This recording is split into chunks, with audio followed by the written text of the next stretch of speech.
اعوذ باللہ من الشیطان الرجیم بسم اللہ الرحمن الرحیم السلام علیکم ورحمۃ اللہ وبرکاتہ۔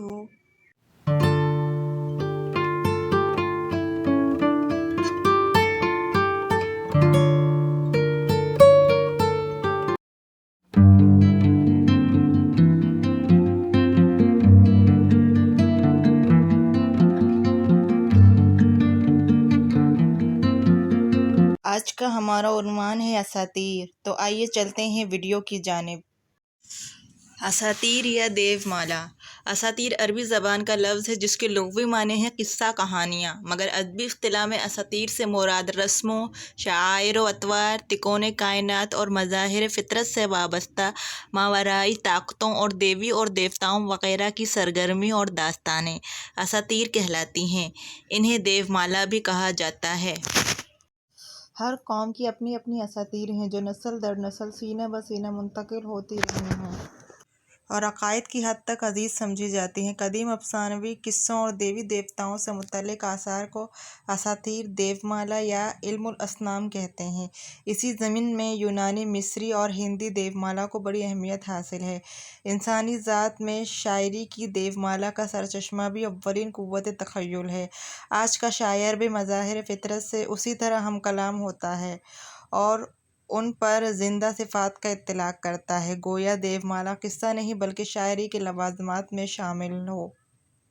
اساطیر الاولین قرآن میں بھی استعمال ہوا ہے۔ یہ دو الفاظ کا مرکب ہے، یعنی اساطیر اور اولین۔ اساطیر کے معنی قصہ یا داستان ہے۔ اولین اول کی جمع ہے جس کے معنی پہلے یا گزشتہ لوگ ہے۔ اس مرکب کے دونوں الفاظ کے معنی ہیں گزشتہ لوگوں کے قصے اور کہانیاں یا گزشتہ اقوام کی داستانیں۔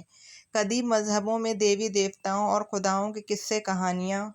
یونانی اساطیر۔ یونانی اساطیر قدیم یونانی مذہب سے وابستہ دیگر افسانوں اور فنون پر مبنی اساطیر کا مجموعہ ہے، لیکن ان اساطیر میں اضافہ دیگر فنون سے ہوا جن میں گلدانوں پر تصاویر، مقدس کھنڈر سے دریافت ہونے والے نذرانے شامل ہیں۔ یہ اساطیر دراصل قدیم یونانی مصنفین کا قدرت اور دنیا کے ابتدا اور ارتقاء کو سمجھنے کی ایک خام کوشش تھی، جس میں انہوں نے دیوتاؤں، سورماؤں اور نائکوں کو اپنی ان داستانوں میں جنم دیا۔ ان کرداروں کے ذریعے یہ مصنفین قدرتی آفات اور دیگر دستوروں کو سمجھانے میں کچھ حد تک کامیاب بھی رہے۔ ان کرداروں کی عظمت اتنی بلند ہوتی چلی گئی کہ انہوں نے ان کرداروں کو اپنے دھرم کا حصہ بنا لیا۔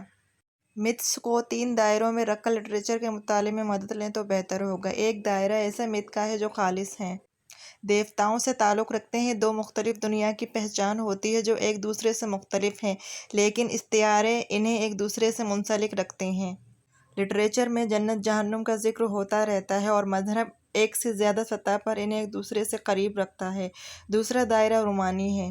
اپنی دنیا میں اساطیری دنیا کے نقش ابھرتے رہتے ہیں جو انسان کے تجربوں سے بہت قریب ہوتے ہیں۔ رومانی ذہن انہیں بہت قریب کر لیتا ہے۔ اور تیسرا دائرہ بہت حد تک حقیقی مادی دنیا سے تعلق رکھتا ہے، لیکن اکثر ایسا محسوس ہوتا ہے جیسے فنکار کا تخلیقی ذہن اساطیری فضاؤں کی جانب لپک رہا ہے۔ اساطیر میں جو دنیا آباد ہے اس میں 5 دنیاؤں کی پہچان مکمل طور پر ہوتی ہے۔ ایک روحانیت کی دنیا، دوسری انسان کی، تیسری جانوروں اور پرندوں کی، چوتھی نباتات کی اور 5ویں معدنیات کی۔ ہندوستان کی اساطیری شاعری ان اساطیری شاعری کو کہا جاتا ہے جو برصغیر میں لکھی گئی ہوں۔ سنسکرت میں اسے کاویہ کہتے ہیں۔ رامائن اور مہابھارت سنسکرت زبان میں لکھی گئی تھیں اور بعد میں دیگر ہندوستانی زبانوں میں ان کا ترجمہ ہوا۔ یہ دونوں دنیا کی قدیم ترین شاعری اور اساطیری شاعری سمجھی جاتی ہے۔ اساطیر اور لوک کہانیاں۔ اساطیر کی ایک گہری اور معنی خیز روایت لوک کہانی ہے جو بلا شبہ اساطیر کی گہرائیوں میں اپنی جڑیں پھیلائے بیٹھی ہے۔ دنیا کے مختلف علاقوں کی لوک کہانیوں نے اپنے اپنے علاقوں میں اساطیر کی بنیادیں مضبوط کی ہیں۔ کہانیاں پہلے زبانی سنائی جاتی تھیں۔ ہر جگہ اورل ٹریڈیشنز کی مثالیں موجود ہیں۔ ایک علاقے سے دوسرے علاقے کا سفر کہانیوں کو مسلسل متاثر کر رہا ہے۔ تبدیلیاں بھی ہوئی ہیں لیکن کہانیاں موجود رہی ہیں۔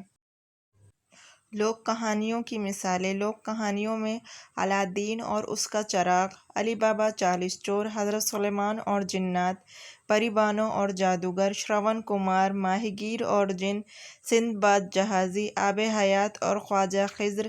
رگ وید میں کاویہ اور سناس پورن بھگت، علاؤدل، ہیر رانجھا، سونی مہیوال، لیلا مجنوں، شیری فرہاد، مرزا صاحبان اور نہ جانے کتنی لوک کہانیاں نسل در نسل سے چلی آ رہی ہیں۔ مختلف علاقوں اور مختلف زبانوں اور بولیوں میں ان گنت لوک کہانیاں موجود ہیں۔ بہت سی لوک کہانیاں گیتوں اور لوک نغموں میں بھی پیش ہوتی رہی ہیں اور آج بھی گاؤں دیہاتوں میں سنائی جاتی ہیں۔ فردوسی کا شاہ نامہ اور مہابھارت میں پرانی لوک کہانیاں شامل ہیں۔ مختلف علاقوں میں گھوم گھوم کر کہانیاں سنانے کی روایت بہت قدیم ہے۔ رامائن اور مہابھارت کی کہانیاں بھی اسی طرح سنائی جاتی تھیں۔ پرانے لوگ کہانیاں سنانے والوں کو کتھاکار کہا جاتا ہے۔ کہانیاں سنانے والے تنہا بھی ہوتے اور کئی لوگوں کے ساتھ بھی۔ کہانیاں سنانے کے لیے شاعری، ڈرامہ، رقص، موسیقی سب کا سہارا لیا جاتا ہے۔ پنچ تنتر کی کہانیاں پیش ہوئی تو کردار اکثر خود جانوروں کا روپ دھار لیتے۔ آج بھی گاؤں دیہات میں گیتوں کے سہارے کہانیاں سنا کر بھیک دکشنا لینے والے نظر آتے ہیں۔ اساطیری کہانی کی مثال: ایک ضعیف جوڑے کے 7 بیٹے تھے اور ایک بیٹی تھی۔ ایک روز ایسا ہوا کہ لڑکی کی انگلی زخمی ہو گئی جو سبزی کاٹ رہی تھی۔ اس میں انگلی سے ٹپکتا لہو جذب ہو گیا۔ 7 بھائیوں نے سبزی کھائی تو بڑی لذت ملی۔ وہ سوچنے لگے میری بہن کے لہو کے چند قطروں سے سبزی اتنی لذیذ ہو گئی تو یقیناً اس کے گوشت میں بھی بڑی لذت ہوگی۔ ان بھائیوں نے یہ سوچ کر اپنی بہن کو قتل کر دیا۔ گوشت نکال کر ہڈیاں لے کر ایک تالاب کے پاس آئے۔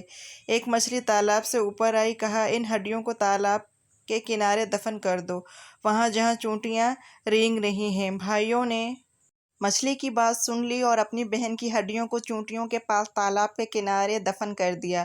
ابھی زیادہ دن گزرے نہ تھے کہ وہاں کے جہاں ہڈیاں دفن تھیں ایک انتہائی خوبصورت پودا نکل آیا جس میں نفیس پرکشش پھول آ گئے۔ پودا بڑھتے بڑھتے درخت ہو گیا اور پھولوں سے جھک گیا۔ پھر ایسا ہوا درخت سے ایک انتہائی خوشگوار موسیقی سنائی دینے لگی۔ ایک بھائی نے درخت کی ایک چھوٹی سی ڈالی کاٹ لی اور اس سے بانسری بنا لی۔ بانسری منہ پر رکھتے ہی سریلی آواز نکلنے لگی۔ بجائے بغیر صرف ہونٹوں پر رکھنے سے اتنی دل فریب آواز سن کر علاقے کے تمام لوگ دیوانے سے ہو گئے، رقص کرنے لگے اور پھر اس کے بعد اس درخت کی ڈالیوں سے بانسریاں بننے لگیں۔ اگر آپ کو ہماری ویڈیو اچھی لگے تو پلیز لائک، شیئر اور کمنٹ کرنا مت بھولیے گا اور ہماری مزید ویڈیوز دیکھنے کے لیے سبسکرائب کے بٹن پر کلک کریں۔